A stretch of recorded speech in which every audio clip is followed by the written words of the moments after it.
بسم الله الرحمن الرحيم والحمد لله رب العالمين والصلاة والسلام على أشرف الأنبياء والمرسلين نبينا محمد وعلى آله وأصحابه أجمعين أما بعد আমরা মহান আল্লাহ সুবহানাহু ওয়া তাআলার লাখো কোটি শুকর জ্ঞাপন করি যে আল্লাহ রাব্বুল আলামিন আমাদেরকে এই বরকতময় জুমার দিনে সালাতুল জুমআহ পূর্ববর্তী সময়ে কোরআন এবং নবী মুহাম্মদ সাল্লাল্লাহু আলাইহি ওয়াসাল্লামের সুন্নাহ থেকে কিছু কথা উপস্থাপনা করার তৌফিক দান করেছেন। আমরা সবাই বলি আলহামদুলিল্লাহ।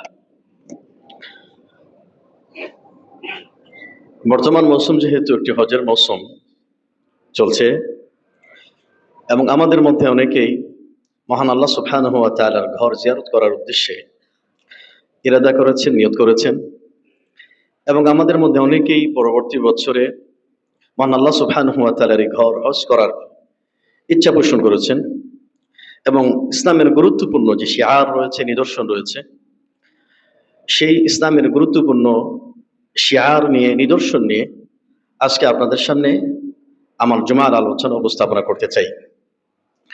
সেজন্য আজকের এই জুমার আলোচনার শিরোনাম করেছি হজের ঐতিহাসিক ঘটনাবলী ও শিক্ষণীয় বিষয়। এই হজের ঐতিহাসিক ঘটনাবলী ও শিক্ষণীয় বিষয় মহাগ্রন্থ আল কোরআন কারীম এবং নবী মুহাম্মদুন সাল্লাল্লাহু আলাইহি ওয়াসাল্লামের সুন্নাহ থেকে আলোচনা করার চেষ্টা করব ইনশাআল্লাহ। মহান আল্লাহ রাব্বুল আলামিন যেভাবে আলোচনা করলে আপনাদের এবং আমাদের বোধগম্য হয়, আমাদের আমল এবং দৃষ্টিভঙ্গির পরিবর্তন হয়, সেইভাবে আলোচনা করার তৌফিক দান করুন। আমরা সবাই বলি আমিন। শুরুতেই বলতে চাই, হজ শুধুমাত্র একটি ইবাদত নয়, হজ হলো একটি বহু ঐতিহাসিক ঘটনা, ত্যাগ, ঈমান ও আল্লাহর প্রতি সম্পূর্ণ আত্মসমর্পণের জীবন্ত স্মারক। হজের এই ইতিহাস খুবই প্রাচীন এবং তাৎপর্যপূর্ণ। এটি মূলত আল্লাহর নবী ইব্রাহিম আলাইহিস সালাতু ওয়াস সালাম এবং তার স্ত্রী হাজার আলাইহিস সালাতু ওয়াস সালাম এবং তার পুত্র ইসমাঈল আলাইহিস সালাতু ওয়াস সালামের জীবনের গুরুত্বপূর্ণ ঘটনাবলীর সাথে গভীরভাবে সম্পর্কিত। ছোট্ট একটি পরিবারকে কেন্দ্র করে এই ইতিহাস, ছোট্ট একটি পরিবারকে কেন্দ্র করে হজের এই ইতিহাস, হজের এই কার্যক্রম। মহান আল্লাহ সুবহানাহু ওয়া তাআলা ইব্রাহিম আলাইহিস সালাতু ওয়াস সালাম এবং ইসমাঈল এবং তার মা হাজারা আলাইহিস সালাতু ওয়াস সালাম তাদের উপরে খুশি হয়ে, এই ছোট্ট একটি পরিবারের কার্যক্রমের উপরে খুশি হয়ে কিয়ামত পর্যন্ত তাদের এই কার্যক্রমকে ইবাদতের অন্তর্ভুক্ত করে দিয়েছেন। প্রত্যেক ঈমানদার বান্দাদের উচিত মহান আল্লাহ সুবহানাহু ওয়া তাআলার এই নিদর্শন সম্পর্কে জ্ঞান অর্জন করা। এই ছোট্ট একটি পরিবারকে কেন্দ্র করে, একটি সফল ছোট্ট একটি পরিবারকে কেন্দ্র করে কিয়ামত পর্যন্ত যে আল্লাহ সুবহানাহু ওয়া তাআলা উমরা এবং হজ পালনকারী হাজীদের জন্য ইবাদত হিসেবে অন্তর্ভুক্ত করেছেন, এই ইতিহাস আমাদের সবার জানা উচিত। আমি আপনাদের সামনে এই ছোট্ট একটি পরিবারকে কেন্দ্র করে মহান আল্লাহ রাব্বুল আলামিন এই হজের মৌসুমে অত্যন্ত গুরুত্বপূর্ণ কিছু ঘটনাবলী কোরআন এবং সুন্নাহর মধ্যে উল্লেখিত হয়েছে। এই সংক্ষিপ্ত পরিসরে আজকের আলোচনায় আমি আপনাদের সামনে ওই সমস্ত হজের ঐতিহাসিক ঘটনাবলী উল্লেখ করার চেষ্টা করব এবং এই ঘটনাবলী থেকে আমাদের জন্য যে শিক্ষণীয় বিষয় রয়েছে, সেই শিক্ষণীয় বিষয়ে আমরা শিক্ষা অর্জন করার চেষ্টা করব ইনশাআল্লাহ। হজের ঐতিহাসিক ঘটনাবলীর মধ্যে সর্বপ্রথম যে ঘটনা, সেটা হলো বিনাউল কাবা, মহান আল্লাহ সুবহানাহু ওয়া তাআলার ঘর নির্মাণের ইতিহাস। আল্লাহ নবী ইব্রাহিম আলাইহিস সালাতু ওয়াস সালাম এবং ইসমাঈল আলাইহিস সালাতু ওয়াস সালাম মহান আল্লাহ রাব্বুল আলামিনের নির্দেশে মহান আল্লাহ রাব্বুল আলামিনের এই ঘর, এই কাবা ঘর নির্মাণ শুরু করেছিলেন। মহান আল্লাহ সুবহানাহু ওয়া তাআলা কোরআনে কারীমে এই কাবা ঘর নির্মাণের ইতিহাস সম্পর্কে বলতে গিয়ে বলেছেন, ওয়া ইয ইয়ারফাউ ইব্রাহিমুল কওয়াইদা মিনাল বাইতি ওয়া ইসমাঈল। স্মরণ করো হে নবী মুহাম্মদুন সাল্লাল্লাহু আলাইহি ওয়াসাল্লাম, সেই ইব্রাহিম আলাইহিস সালাতু ওয়াস সালামের কথা, যে ইব্রাহিম আলাইহিস সালাতু ওয়াস সালাম কাবার ভিত্তি উঁচু করেছিলেন এবং তার সাথে তার পুত্র ইসমাঈল আলাইহিস সালাতু ওয়াস সালামও ছিলেন। তারা দুইজনে যখন আল্লাহ রাব্বুল আলামিনের এই ঘর নির্মাণ কাজ সম্পন্ন করলেন, দুইজনেই মহান আল্লাহর কাছে হাত তুলে বললেন, রব্বানা তাকাব্বাল মিন্না ইন্নাকা আনতাস সামিউল আলিম। হে আমাদের রব, তুমি আমাদের কাছ থেকে এই ইবাদত তুমি কবুল করো। মহান আল্লাহ সুবহানাহু ওয়া তাআলা ইব্রাহিম এবং ইসমাঈল আলাইহিস সালাতু ওয়াস সালামের এই কার্যক্রম আল্লাহ রাব্বুল আলামিন খুশি হয়ে গেলেন। মহান আল্লাহ সুবহানাহু ওয়া তাআলার এই ঘর নির্মাণের প্রাক্কালে ইব্রাহিম এবং তার পুত্র দুইজনে মিলে দুইজনেই একই পরিবারের সদস্য। এর থেকে বোঝা যায় পরিবারের সদস্যদেরকে আল্লাহ রাব্বুল আলামিনের সন্তুষ্টি অর্জনের কাজে শরীক করা, যাতে সবাই মিলে মহান আল্লাহ রাব্বুল আলামিনের সন্তুষ্টি অর্জন করতে পারে। এবং এটাও আমাদের উচিত যে কোনো ভালো কাজ করার পর আমরা এই ভালো কাজের মধ্যে সীমাবদ্ধ না থেকে মহান আল্লাহর কাছে বিনীতভাবে প্রার্থনা করা। এই জন্য ইব্রাহিম আলাইহিস সালাতু ওয়াস সালাম এবং ইসমাঈল আলাইহিস সালাতু ওয়াস সালাম মহান আল্লাহ রাব্বুল আলামিনের এই ঘর নির্মাণ করার পরে মহান আল্লাহর কাছে এই ইবাদত, এই কষ্ট, এই পরিশ্রম কবুলের জন্য তারা প্রার্থনা করেছিলেন। এই ঘর কেন নির্মাণ করা হয়েছে?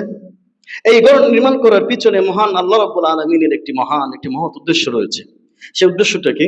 সেই উদ্দেশ্যটা সূরাতুল হজ্জের 26 নম্বর আয়াতে আল্লাহ সুবহানাহু ওয়া তাআলা ইরশাদ করেছেন, ওয়া ইয বাওয়া'না লিইব্রাহিমা মাকানাল বাইতি আল্লা তুশরিক বি শাইআ। স্মরণ করো হে নবী মুহাম্মদুন সাল্লাল্লাহু আলাইহি ওয়াসাল্লাম, ইব্রাহিম আলাইহিস সালাতু ওয়াস সালাম যখন কাবার স্থান, আমি আল্লাহ রাব্বুল আলামিন ইব্রাহিম আলাইহিস সালাতু ওয়াস সালামকে যখন কাবা নির্মাণের স্থান নির্ধারণ করে দিয়েছিলাম।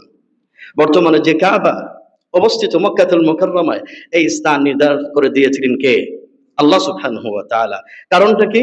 এই কারণে আল্লা তুশরিক বি শাইআ, তখন আল্লাহ সুবহানাহু ওয়া তাআলা এই কাবার ঘর নির্মাণ করার পর বলেছিলেন, তোমরা আমার সাথে কাউকে শরীক স্থাপন করবে না। অর্থাৎ মহান আল্লাহ রাব্বুল আলামিন এই ঘর নির্মাণ করেছিলেন মহান আল্লাহ রাব্বুল আলামিনের তাওহীদকে প্রতিষ্ঠা করার জন্য।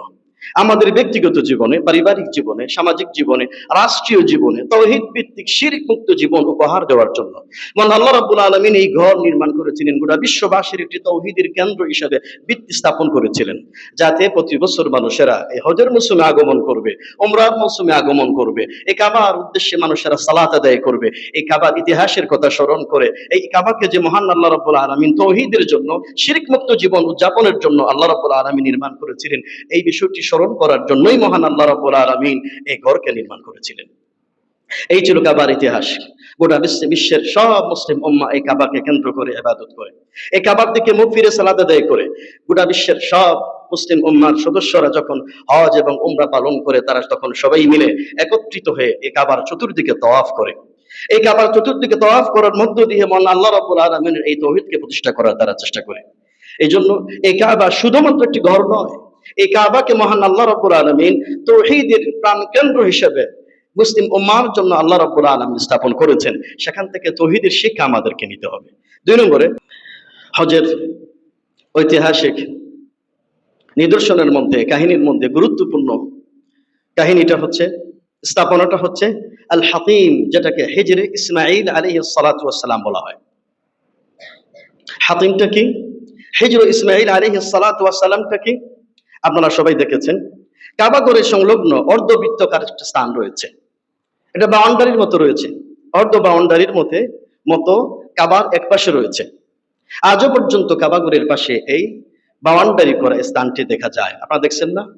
কাবার পাশে এটাকে কি বলা হয়? বাউন্ডারি করা, এটাকে আল হাতিম বলা হয়, এটাকে হিজরে ইসমাঈল বলা হয়। অনেকে এটাকে শুধুমাত্র দেওয়াল মনে করে থাকেন এটা একটা দেওয়াল, কিন্তু এর পিছনে রয়েছে গুরুত্বপূর্ণ ইতিহাস। এটাকে হিজরে ইসমাঈল বলার কারণটা কি?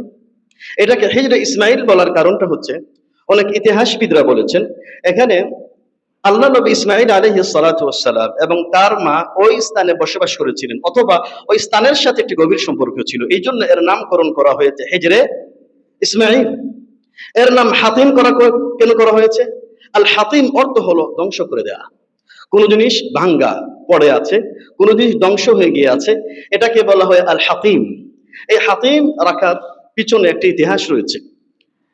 এই কাবাঘর যখন সর্বপ্রথম আল্লাহ নবী ইব্রাহিম এবং ইসমাঈল আলাইহিস সালাতু ওয়াস সালাম নির্মাণ করেছিলেন, তারা এই হাতিমের অংশ সহ, হিজরে ইসমাঈলের অংশ সহ এই কাবাঘরটি তারা নির্মাণ করেছিলেন। বর্তমান যে কাবাঘরের যে অংশটা আছে, এই অংশের চাইতে ইব্রাহিম এবং ইসমাঈল আলাইহিস সালাতু ওয়াস সালাম যে কাবাঘর নির্মাণ করেছিলেন, এর চাইতে ইব্রাহিম আলাইহিস সালাতু ওয়াস সালামের কাবাঘরের নির্মাণ পরিধিটা বড় ছিল। কি ছিল? এটা বড় ছিল। অবশেষে যখন কুরাইশদের সময়কাল আসলো, মক্কাবাসীরা কাবাগর যখন একটু পুরনো হয়ে গিয়েছিল, ধ্বংস হয়ে গিয়েছিল, তারা নতুন করে এই কাবাগর নির্মাণ করার পরিকল্পনা করলেন। নবী মুহাম্মদ সাল্লাল্লাহু আলাইহি ওয়াসাল্লামের নবুয়তের আগের এই ঘটনা। কুরাইশ সর্দাররা তারা দাবি করলো, আহ্বান জানানো, তোমাদের মধ্যে যাদের অর্থ সম্পদ হালাল উপার্জন আছে, এই হালাল উপার্জন দিয়ে মহান আল্লাহ রাব্বুল আলামিনের এই ঘর, পরিপূর্ণ ঘর, যেইভাবে ইব্রাহিম আলাইহিস সালাতু ওয়াস সালাম নির্মাণ করেছিলেন, হাতিম সহ, হিজরে ইসমাইল সহ, সেইভাবে আমরা পুনর্নির্মাণ করতে চাই। মক্কার মুশরিকরা, কাফিররা, তারা সবাই মিলে আল্লাহ রাব্বুল আলামিনের এই ঘর নির্মাণ করার জন্য তারা হালাল উপার্জন থেকে টাকা পয়সা সঞ্চয় করলো। সংগ্রহ করার পরে যে টাকা পয়সা দিয়ে ইব্রাহিম আলাইহিস সালাতু ওয়াস সালামের আদলে ঘর নির্মাণ করার কথা, কিন্তু কাফির মুশরিকদের যে টাকা ছিল, যে চাঁদা তারা উত্তোলন করেছিল, এই টাকা দিয়ে পরিপূর্ণভাবে ইব্রাহিম আলাইহিস সালাতু ওয়াস সালামের আদলে ঘর নির্মাণ করার টাকা পয়সা তাদের সংকুলন হলো না। কারণ তাদের টাকা পয়সার মধ্যে একটা সংকট দেখা দিল। কারণ তারা শর্ত করেছিল তাদের ইনকামের মধ্যে কোন টাকা দিয়ে তারা ঘর নির্মাণ করবেন, কোন উপার্জন দিয়ে, হালাল উপার্জন দিয়ে নির্মাণ করবেন। অবশেষে হালাল উপার্জন দিয়ে, চাঁদা দিয়ে যখন পরিপূর্ণ ইব্রাহিম আলাইহিস সালাতু ওয়াস সালামের আদলে এই ঘর নির্মাণ করা সম্ভব হলো না, সংকুলন হলো না, তখন তারা এই অংশটুকু বাদ দিয়ে, যেটার নাম হয়েছে হিজরে ইসমাইল, যেটার নাম রাখা হয়েছে আল হাতিম, এই অংশটুকু বাদ দিয়ে বাকি অংশটুকু তারা কাবাগর নির্মাণ করেছিলেন। আজও পর্যন্ত এই অংশটুকু বাদ রাখা হয়েছে। এজন্য যদি কেউ এই কাবাগরের চতুর্দিকে তওয়াফ করতে চায়, তাকে অবশ্যই হাতিমের অথবা হিজরে ইসমাইল আলাইহিস সালাতু ওয়াস সালামের বাহির দিয়ে তাকে তওয়াফ করতে হবে। হিজরের ভিতর দিয়ে কেউ যদি তওয়াফ করে, তার তওয়াফ হবে কিনা বলেন আপনারা? তার তওয়াফ হবে না, কারণ সে ঘরের ভিতর দিয়ে কি করেছে? তওয়াফ করেছে। এজন্য কেউ যদি এই হিজরে ইসমাইলের ভিতরে অথবা আল হাতিমের ভিতরে নামাজ পড়ার সৌভাগ্য লাভ করতে পারে, সেজন্য আল্লাহ রাব্বুল আলামিনের কাবা ঘরের ভিতরে নামাজ পড়ার সৌভাগ্য অর্জন করলো। তাহলে এই ছিল আল হাতিম, হিজরে ইসমাইল আলাইহিস সালাতু ওয়াস সালামের কাহিনী। এই ছিল হাতিমের কাহিনী। এখান থেকে আমাদের শিক্ষা অর্জন করা উচিত যে কাবার, যে মক্কার মুশরিকরা মহান আল্লাহ রাব্বুল আলামিনকে সন্তুষ্ট করার জন্য তারা হালাল উপার্জন দিয়ে তাদের এই আল্লাহর ঘর নির্মাণ করার পরিকল্পনা করেছিল। মুশরিক হওয়া সত্ত্বেও, কাফের হওয়া সত্ত্বেও তারা হালাল উপার্জনের বিষয়ে তারা উপলব্ধি করতে পেরেছিল। আজকে আমরা যারা মুসলমান, আমরা যারা মহান আল্লাহর প্রতি ঈমান এনেছি, আমরা যারা নবী মুহাম্মদ সাল্লাল্লাহু আলাইহি ওয়াসাল্লামের সুন্নাহর প্রতি বিশ্বাস স্থাপন করি, আমাদের সবচেয়ে বেশি গুরুত্বপূর্ণ হলো আমাদের মহান আল্লাহর কাছে ইবাদত বন্দেগী কবুল হওয়ার জন্য আমাদের ইনকাম, আমাদের উপার্জন হালাল পন্থায় অবলম্বন করা। কি বলেন, ঠিক না? আজ আমাদের মধ্যে অনেক মানুষ আছে যারা 5 ওয়াক্ত সালাত পড়েন, কিন্তু সুদের সাথে সম্পৃক্ততা রয়েছে, ঘুষের সাথে সম্পৃক্ততা রয়েছে, মানুষদেরকে জুলুম নির্যাতন করে টাকা পয়সা তারা অর্জন করছে, এমনকি এই সুদের টাকা দিয়ে, হারাম টাকা দিয়ে হজ উমরা পালন করছে। এর সমস্ত লোকেরা আমাদের সমাজে আছে কিনা? নাই, আছে। আপনার এই অবৈধ উপার্জন দিয়ে, জুলুম নির্যাতন করা টাকা দিয়ে যত মসজিদ নির্মাণ করুন, যত এতিমকে লালন পালন করুন, যত মাদ্রাসা নির্মাণ করুন, যত বেশি আপনি হজ আদায় করুন না কেন, এই ইবাদত বন্দেগী আল্লাহর দরবারে কবুল হবে কি হবে না? কবুল হবে না। তাহলে আমাদের ইতিহাস আমাদের জানতে হবে। শুধুমাত্র হজ আদায় করলাম, উমরা পালন করলাম, কিন্তু এই ইতিহাস থেকে, এই ইবাদত থেকে, মহান আল্লাহ রাব্বুল আলামিনের এই দর্শন থেকে আমরা শিক্ষা অর্জন করতে পারলাম না, এরকম পরিস্থিতি যেন আমাদের না হয়। 3 নম্বরে, হজের মৌসুমের ঐতিহাসিক ঘটনাবলীর মধ্যে মহান আল্লাহ সুবহানাহু ওয়া তাআলার নিদর্শনগুলির মধ্যে অন্যতম নিদর্শন হচ্ছে আল হাজারুল আসওয়াদ, কালো পাথর। কি পাথর? কালো পাথর। এই হাজারুল আসওয়াদটা কি? এই কালো পাথরটা কি? এই কালো পাথরটি, এই আল হাজারুল আসওয়াদ কাবা শরীফের এক কোণে স্থাপিত, সম্মানিত এই পাথরটি স্থাপিত হয়ে আছে। এটি কাবা শরীফের পূর্ব কোণে অবস্থিত। এই পাথরটি কোথা থেকে আসলো? এই পাথরের ইতিহাসটা কি? এই পাথরটির রং বা কালার কেমন ছিল? যে হাদিসটি ইমাম তিরমিযী রাহিমাহুল্লাহ তার সুনানের মধ্যে বর্ণনা করেছেন, আল্লাহ রাসূল সাল্লাল্লাহু আলাইহি ওয়াসাল্লাম তিনি বলেন, ইন্নাল হাজারাল আসওয়াদা নাযালা মিনাল জান্নাহ। এই যে হাজারুল আসওয়াদ, এই যে কালো পাথর, এটা জান্নাত থেকে আল্লাহ রাব্বুল আলামিন দুনিয়ার জমিনে নাজিল করেছেন। কোথা থেকে? বলেন না, কোথা থেকে? জান্নাত থেকে আল্লাহ রাব্বুল আলামিন নাজিল করেছেন। জান্নাত থেকে এই পাথরটি, কালো পাথরটি, এই কালো পাথরটি আসছে। ইন্নাল হাজারাল আসওয়াদ নাযালা মিনাস সামা। তার কালার কেমন ছিল, তার রং কেমন ছিল? রাসূলুল্লাহ সাল্লাল্লাহু আলাইহি ওয়াসাল্লাম বললেন, ওয়া হুয়া আশাদ্দু বায়াদান মিনাল লাবানি। এই পাথরের কালার ছিল, রং ছিল দুধের চেয়েও আরো সাদা। কিরকম ছিল? দুধের চেয়েও আরো সাদা ছিল। কালো হলে কেমনে? রাসূল সাল্লাল্লাহু আলাইহি ওয়াসাল্লাম বলেন, ফাসাওয়াদাতহু খাতায়া বানি আদম। আদম সন্তানের গুনাহের কারণে আল্লাহ রাব্বুল আলামিন এই পাথরটিকে কালো করে দিয়েছেন। কিসের কারণে? বান্দাদের গুনাহের কারণে পাথরটি কি হয়ে গিয়েছে? কালো হয়ে গিয়েছে। আমরা যখন কোনো গুনাহের কাজ করি, হাদিসে বর্ণিত রাসূল সাল্লাল্লাহু আলাইহি ওয়াসাল্লাম বলেছেন, ইযা আযনাবাল আবদু নুকিতা ফি কলবিহি নুকতাতুন সাওদা। যখন কোনো বান্দা গুনাহের কাজ করে তখন তার হৃদয়ের মধ্যে একটি কালো দাগ পড়ে যায়। তেমনি ভাবে বান্দাদের গুনাহের কারণে, পৃথিবীতে আল্লাহর বান্দাদের গুনাহের কারণে প্রত্যেকী হিসাবে এটিও, এই পাথরটি কালো হয়ে গিয়েছে। তাহলে গুনাহের যে প্রভাব রয়েছে, যে কুপ্রভাব রয়েছে, এই গুনাহের কুপ্রভাবের কারণে সাদা এই জান্নাতি পাথরটি পর্যন্ত কালো হয়ে গিয়েছে। ইব্রাহিম আলাইহিস সালাতু ওয়াস সালাম তিনি কাবাঘর যখন নির্মাণ করেছিলেন, এই কাবাঘরের কোণে এই পাথরটি তিনি স্থাপন করেছিলেন। নবী মুহাম্মদ সাল্লাল্লাহু আলাইহি ওয়াসাল্লামের জীবনে নবুয়ত প্রাপ্ত হওয়ার পূর্বে এই পাথরটি নিয়ে ইখতিলাফ হয়েছিল। কুরাইশদের মধ্যে ইখতিলাফ হয়েছিল, এই পাথরটি কে স্থাপন করবেন। এই ঘরটি পুনর্নির্মাণ করার পরে অবশেষে নবী মুহাম্মদ সাল্লাল্লাহু আলাইহি ওয়াসাল্লামে তিনি 4টি গোত্রের সবাই সর্দারকে নিয়ে সমন্বিতভাবে এই কাবাঘরের এই কোণে পাথরটি তিনি স্থাপন করেছিলেন। আমরা যে পাথরটিকে চুম্বন করি, এটা হলো নবী মুহাম্মদ সাল্লাল্লাহু আলাইহি ওয়াসাল্লামের গুরুত্বপূর্ণ সুন্নাহ। আমরা কিন্তু পাথরকে পূজা করি না। আমরা কিন্তু মহান আল্লাহ রাব্বুল আলামিনের নির্দেশেই এই পাথরকে চুম্বন করি। আমরা কিন্তু নবী মুহাম্মদ সাল্লাল্লাহু আলাইহি ওয়াসাল্লামের সুন্নাহর অনুসরণের ক্ষেত্রে সুন্নাহকে পালন করতে গিয়ে এই পাথরকে আমরা চুম্বন করি। এই পাথর কোনো মানুষকে কল্যাণও করতে পারে না, এই পাথর কোনো মানুষকে অকল্যাণও করতে পারে না। একটা আমিরুল মুমিনিন ওমর ইবনে খাত্তাব রাদিয়াল্লাহু আনহু তিনি তাওয়াফ করছিলেন। তাওয়াফ করার সময় তিনি হাজরে আসওয়াদকে ইশারা করে, উদ্দেশ্য করে বলেছিলেন, ইন্নী আ'লামু আন্নাকা হাজারুন লা তাদুররু ওয়া লা তানফা। হে কালো পাথর, আমি জানি তুমি একটি কালো পাথর, তুমি কোনো মানুষের কল্যাণও করতে পারো না, অকল্যাণও করতে পারো না। ওয়ালাউলা আন্নী রাআইতু রাসূলুল্লাহ সাল্লাল্লাহু আলাইহি ওয়াসাল্লাম ইউকাব্বিলুকা মা কাব্বালতুক। আমি যদি নবী মুহাম্মদুন সাল্লাল্লাহু আলাইহি ওয়াসাল্লামকে তোমাকে চুম্বন করতে না দেখতাম, আমিও কিন্তু তোমাকে চুম্বন করতাম না। তাহলে বোঝা যাচ্ছে এই পাথরকে যখন আমরা স্পর্শ করি, কার নির্দেশে স্পর্শ করি? আল্লাহর নির্দেশে। এই পাথরকে যখন আমরা চুম্বন করি, স্পর্শ করি, নবী মুহাম্মদুন সাল্লাল্লাহু আলাইহি ওয়াসাল্লামের সুন্নাহ পালনের জন্যই আমরা এই পাথরকে স্পর্শ করি, চুম্বন করি। তাহলে এইখান থেকে শিক্ষাটাই হচ্ছে, হজের প্রত্যেকটি কাজ আমরা সম্পাদন করছি কার সন্তুষ্টির জন্য? আল্লাহর সন্তুষ্টির জন্য। হজের প্রত্যেকটি কাজ আমরা সম্পাদন করছি কার অনুসরণ করার জন্য? নবী মুহাম্মদুন সাল্লাল্লাহু আলাইহি ওয়াসাল্লামের অনুসরণ করার জন্য। এই পাথর সম্পর্কে নবী মুহাম্মদুন সাল্লাল্লাহু আলাইহি ওয়াসাল্লামের পক্ষ থেকে সুনান তিরমিজির মধ্যে একটি হাদিস বর্ণিত হয়েছে। আল্লাহ নবী মুহাম্মদুন সাল্লাল্লাহু আলাইহি ওয়াসাল্লাম তিনি বলেছেন, ইয়াতিল হাজারুল আসওয়াদ ইয়াউমাল কিয়ামাহ লাহু আইনান ইউবসিরু বিহিমা ওয়া লিসানুন ইয়ানতিকু বিহি। কিয়ামতের দিন এই হাজার আসওয়াদ, এই কালো পাথরটি মহান আল্লাহর সামনে উপস্থিত হবে এবং আল্লাহ রাব্বুল আলামিন তাকে দুটি চোখ দান করবেন, মহান আল্লাহ রাব্বুল আলামিন তাকে একটি জিহ্বা দান করবেন।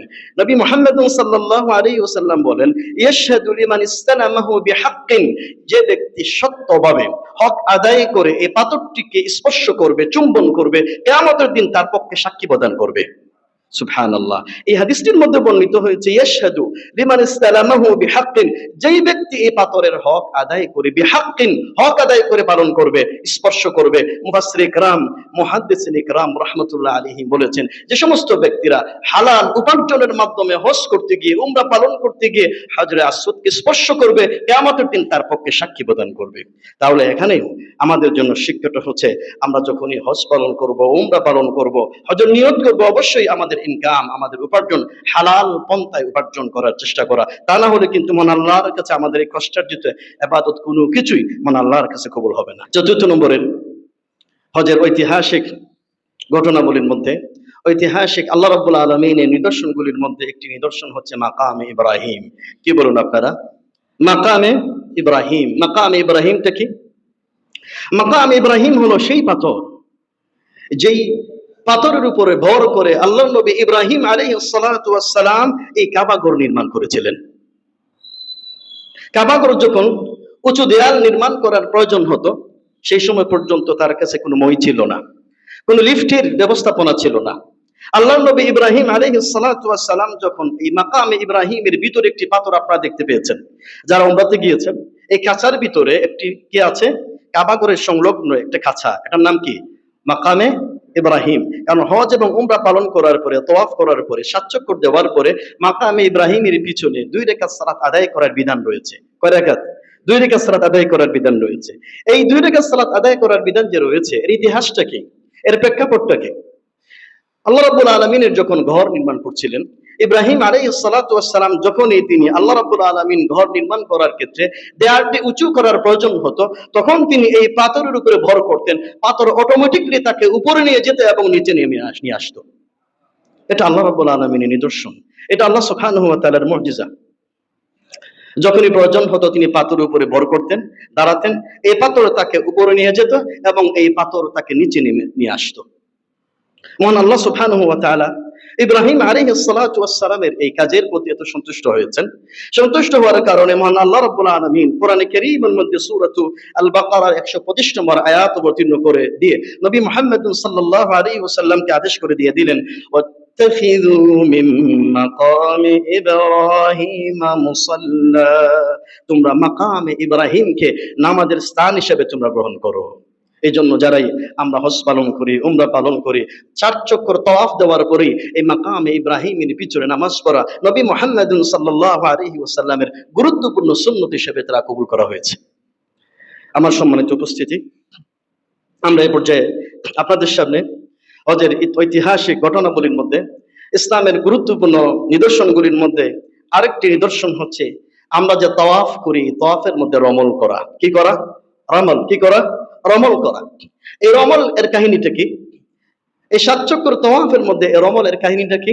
রমলের কাহিনীটা হলো, আমরা যখন হজ বা উমরা পালন করি, সর্বপ্রথম যখন মক্কাতুল মুকাররমা আগমন করি, মক্কাতুল মুকাররমা আগমন করার পর মহান আল্লাহ রাব্বুল আলামিনের ঘরে তাওয়াফ করা, এটাকে সম্মান প্রদর্শন করার জন্য এটাকে বলা হয় তাওয়াফুল কুদুম। এটাকে কুদুমি তাওয়াফ বলা হয়, এটাকে আগমনী তাওয়াফ বলা হয়। তো নবী মুহাম্মদ সাল্লাল্লাহু আলাইহি ওয়াসাল্লামের সুন্নাহ হলো, যখনই আমরা এই 7 চক্কর কাবা ঘরের তাওয়াফ করব, প্রথম কুদুমি বা আগমনী তাওয়াফ হয়। আগমনী তাওয়াফের মধ্যে 7 চক্করের মধ্যে প্রথম 3 চক্কর খুব দ্রুত গতিতে তাওয়াফ করা। কি গতিতে তাওয়াফ করা? একটু দ্রুত গতিতে, শরীরটা হেলাদুলা করে, শরীরটা নড়াচড়া করে একটু দ্রুত গতিতে তাওয়াফ করা। এর কাহিনীটা কি? এর প্রেক্ষাপটটা কি? কেন নবী মুহাম্মদ সাল্লাল্লাহু আলাইহি ওয়াসাল্লাম এর সাহাবা کرام রাদিয়াল্লাহু আনহুম তাওয়াফে কুদুমের মধ্যে, আগমনী তাওয়াফের মধ্যে 7 চক্করের মধ্যে প্রথম 3 চক্করে হেলাদুলা করে, নড়াচড়া করে দ্রুত গতিতে তাওয়াফ করার কথা বলেছিলেন? নবী মুহাম্মদ সাল্লাল্লাহু আলাইহি ওয়াসাল্লাম এবং তার সাহাবা کرام এক সময় উমরাতুল কাজা উমরা পালন করার জন্য যখন মক্কা অভিমুখে যাত্রা করেছিলেন, তাওয়াফ করার পূর্বে তিনি নবী মুহাম্মদ সাল্লাল্লাহু আলাইহি ওয়াসাল্লাম শুনতে পেলেন মক্কার কুরাইশরা বলা শুরু করে দিয়েছে যে মদিনার মুসলমানদেরকে জ্বরে আক্রান্ত করেছে।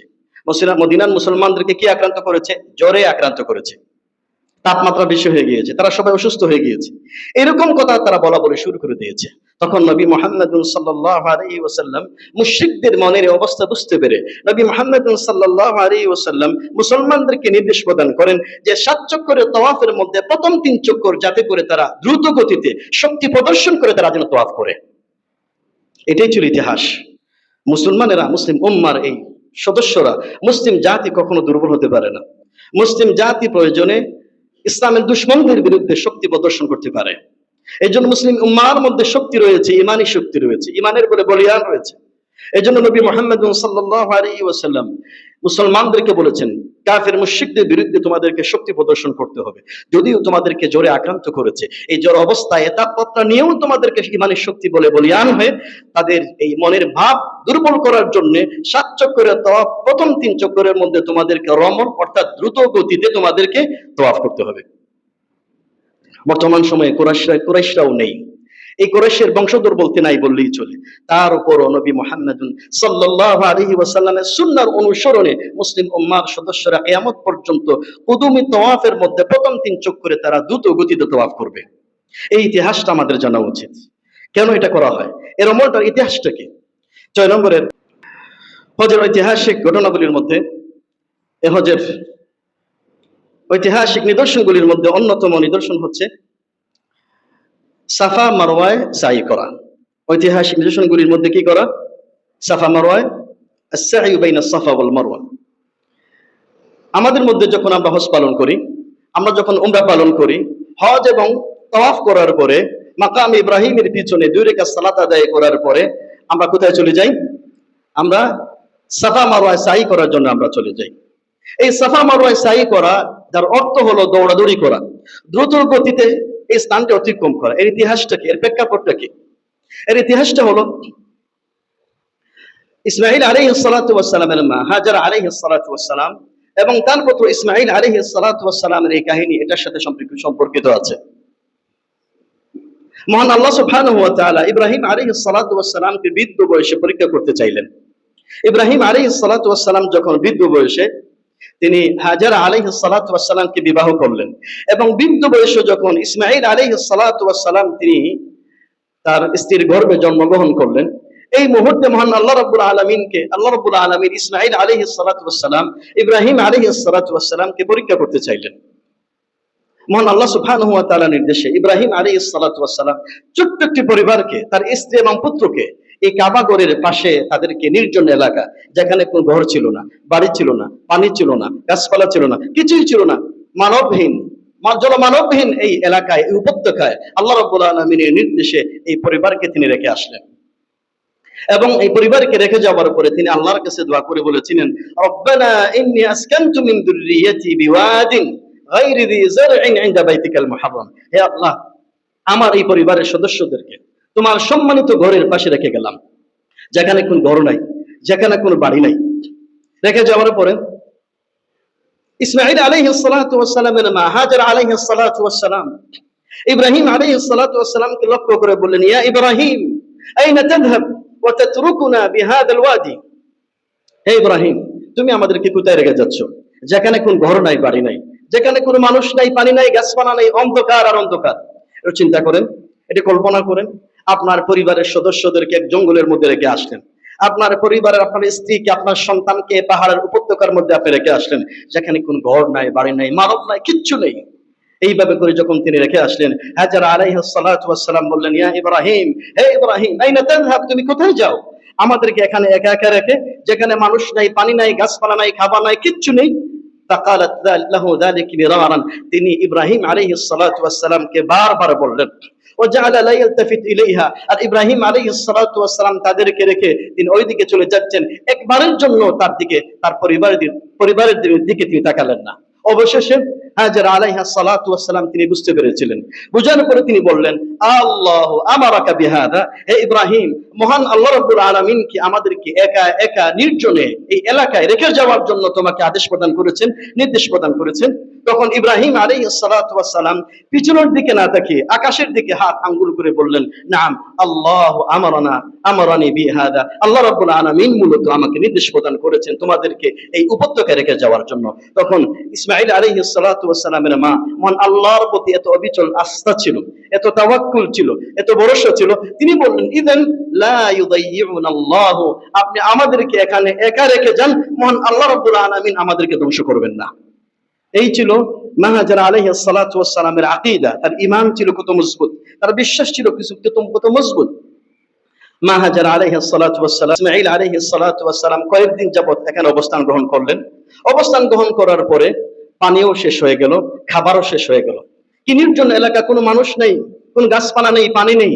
অবশেষে বাচ্চা যখন তৃষ্ণায়, পানির তৃষ্ণায় যখন চটফট করা শুরু করে দিয়ে দিল, ইসমাঈল আলাইহিস সালাতু ওয়াস সালাম যখন পানির তৃষ্ণায়, পানি পাওয়া যাচ্ছে না, পানির জন্য যখন চটফট করা শুরু করে দিয়ে দিলেন, তখন মা হাজার আলাইহিস সালাতু ওয়াস সালাম তার সন্তানের প্রতি যে ভালোবাসা, তিনি ব্যাকুল হয়ে পড়লেন, তিনি ভয় পেয়ে গেলেন, তিনি পানির জন্য ছুটাছুটি করা শুরু করে দিয়ে দিলেন। অবশেষে ইসমাঈল আলাইহিস সালাতু ওয়াস সালামের মা হাজার আলাইহিস সালাতু ওয়াস সালাম ওই সাফা পাহাড়ে গেলেন। বর্তমানে তো যে সাফা পাহাড় আপনারা দেখছেন, এই সাফা পাহাড়টা তো এরকম ছিল না। সংস্কার করার কারণে সাফা পাহাড়ের মূল ভিত্তিটা এখন সামান্যতম কিছু নিদর্শন এখন পর্যন্ত আছে, কিন্তু সেই সময়কার পর্যন্ত দুই দিকে সাফা পাহাড়, উঁচু দুটি পাহাড় ছিল, আর মাঝখানে নিম্ন এলাকা ছিল। হাজার আলাইহিস সালাতু ওয়াস সালাম পানির জন্য, সন্ধানের জন্য সাফা পাহাড়ে, উঁচু সাফা পাহাড়ে আরোহণ করলেন। চতুর্দিকে তাকালেন, কোনো পানি পাওয়া যায় কিনা, চতুর্দিকে আওয়াজ করলেন, কোনো পানি পাওয়া যায় না। অবশেষে তিনি সাফা পাহাড় থেকে তিনি নেমে মারোয়া পাহাড়ে তিনি গেলেন। মারওয়া এবং সাফা পাহাড়ের মাঝখানে নিম্ন একটি এলাকা ছিল। এই এলাকাটা কিছু নিচু ছিল। এই জন্য তিনি এই এলাকায় যখন আসতেন, এই উপত্যকায় যখন আসতেন, দুই পাহাড়ের মাঝখানে যখন তিনি আসতেন, তখন তিনি একটি দৌড় দিতেন।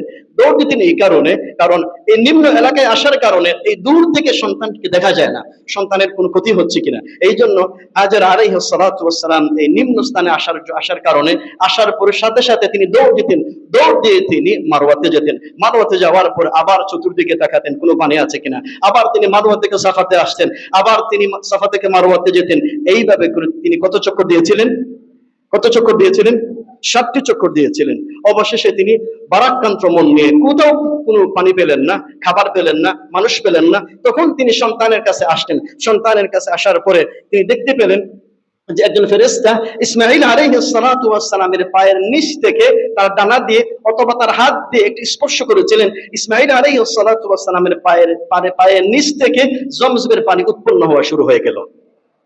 জমজমের পানি যখন দেখতে পেলেন, এই জমজমের পানি, তখন ইসমাঈল আলাইহিস সালাতু ওয়াস সালামের মা হাজার আলাইহিস সালাতু ওয়াস সালাম এই পানি দেখে বললেন জামজাম। কি বললেন?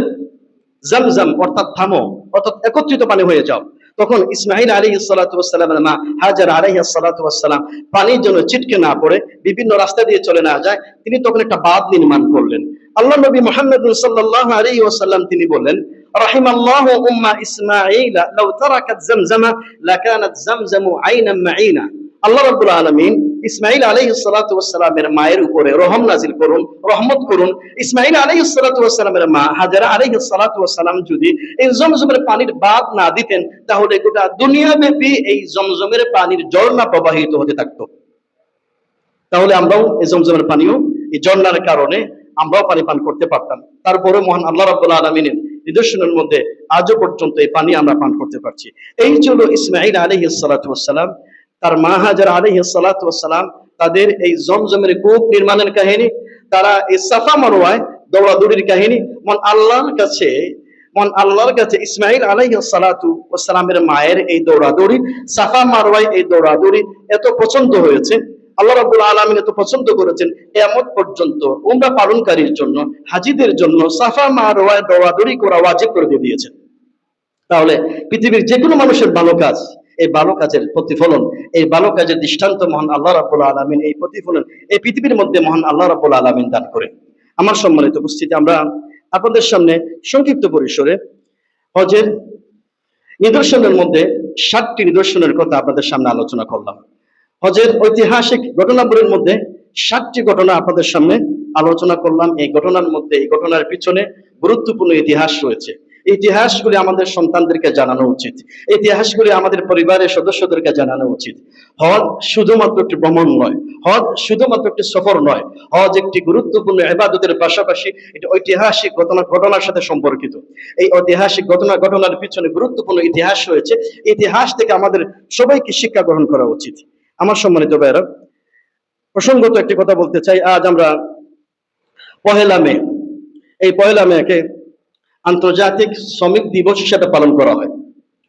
1890 সাল থেকে আন্তর্জাতিকভাবে এই পহেলা মে শ্রমিকদের অধিকার আদায়ের জন্যই এই পহেলা মে এই শ্রমিক দিবস পালন করা হয়। এবং বাংলাদেশেও, গোটা বাংলাদেশেও এই পহেলা মেকে সামনে রেখে সরকারিভাবে বেসরকারিভাবে গুরুত্ব সহকারে পালন করা হয়। তবে সত্যি কথা বলতে কি, যদিও গোটা বিশ্বে এই পহেলা মে এই শ্রমিকদের অধিকার আদায়ের লক্ষ্যে এই পহেলা মে শ্রমিক দিবস পালন করা হয়, কিন্তু আজও পর্যন্ত এই বাংলাদেশের শ্রমিকের কথা বলেন, বিশ্বের শ্রমিকের কথা বলেন, কোন শ্রমিকের অধিকার কিন্তু আদায় করা সম্ভব হয়নি। কি বলেন, ঠিক না?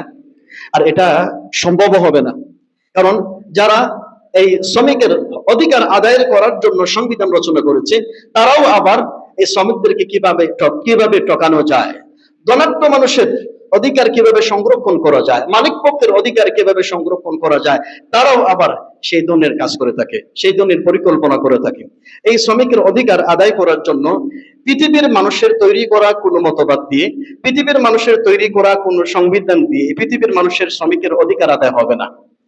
এই শ্রমিকের আদায় করার জন্য কেবলমাত্র নবী মুহাম্মদ সাল্লাল্লাহু আলাইহি ওয়াসাল্লাম যে নমুনা দিয়ে গিয়েছিলেন, 1500 বছর আগে যে সংবিধান দিয়ে গিয়েছিলেন, যে সুন্নাহ দিয়ে গিয়েছিলেন, সেই সুন্নাহর আলোকে, ইসলামের আলোকে, কোরআন সুন্নাহর আলোকেই এই পৃথিবীর মানুষের শ্রমিকের অধিকার, শ্রমিকের মর্যাদা আদায় করা সম্ভব। তা না হলে কিন্তু মানুষের তৈরি করা মতবাদ দিয়ে আজও পর্যন্ত শ্রমিকের অধিকার আদায় হয়েছে কিনা বলেন? আদায় হয়নি। বিশ্বনবী মুহাম্মদ সাল্লাল্লাহু আলাইহি ওয়াসাল্লামের যে সুন্নাহ, কিভাবে একজন শ্রমিককে মর্যাদা দিয়েছে, কিভাবে একটা শ্রমিকের অধিকার আদায় করেছে, রাসূলুল্লাহ সাল্লাল্লাহু আলাইহি ওয়াসাল্লাম শ্রমিকের অধিকার সম্পর্কে বলতে গিয়ে বলেছেন, আতুল আজিরা আজরাহু ক্বাবলা আয়াজিফা আরাকুহু। তোমরা শ্রমিকের তার শরীরের ঘাম শুকানোর পূর্বেই তার পারিশ্রমিক বুঝিয়ে দাও। এরকম বক্তব্য পৃথিবীর ইতিহাসে কেউ দিতে পারেনি। নবী মুহাম্মদ সাল্লাল্লাহু আলাইহি ওয়াসাল্লাম বলছেন, তোমরা শ্রমিকদের তার শরীরের ঘাম শুকানোর পূর্বেই তার পারিশ্রমিক তোমরা বুঝিয়ে দাও। এই জন্য আমার সম্মানিত উপস্থিতি, আমরা আজকে এই শ্রমিক আন্দোলন করছি, শ্রমিকের অধিকার আদায়ের জন্য মিছিল মিটিং করছি। তাদের উচিত ইসলাম যে অধিকার দিয়েছে, নবী মুহাম্মদ সাল্লাল্লাহু আলাইহি ওয়াসাল্লাম যে অধিকার দিয়েছে, সে অধিকার সংরক্ষণের জন্য, বাস্তবায়ন করার জন্য বর্তমান সরকারের কাছে আবেদন করা উচিত। ইসলাম যে অধিকার দিয়েছে, নবী মুহাম্মদ সাল্লাল্লাহু আলাইহি ওয়াসাল্লাম শ্রমিকদেরকে যে সম্মান দিয়েছে, মর্যাদা দিয়েছে, সে অধিকারটুকু আমরা চাই। মানুষের তৈরি করা কোনো অধিকারের কথা, সংবিধানের কথা আমরা শুনতে চাই না। এটা যদি আমরা করতে পারি, তাহলেই শ্রমিকের অধিকার আদায় হবে, মর্যাদা অক্ষুণ্ণ থাকবে। আসন্ন মহান আল্লাহর কাছে আমরা দোয়া করি। আজকে আপনাদের সামনে সংক্ষিপ্ত পরিসরে হজের ঐতিহাসিক ঘটনাবলীর কিছু ঐতিহাসিক ঘটনা আলোচনা করলাম। মহান আল্লাহ রাব্বুল আলামিনের নিদর্শনের মধ্যে কিছু নিদর্শনের কথা আলোচনা করলাম। আসন্ন আল্লাহ রাব্বুল আলামিন এই ঘটনা থেকে শিক্ষা অর্জন করে আমাদের ব্যক্তি জীবন, পারিবারিক জীবন, সামাজিক এবং রাষ্ট্রীয় জীবন বাস্তবায়ন করার তৌফিক দান করুন। ওয়া মা তৌফিক ইল্লা বিল্লাহ। আসসালামু আলাইকুম ওয়া রাহমাতুল্লাহি ওয়া বারাকাতুহু।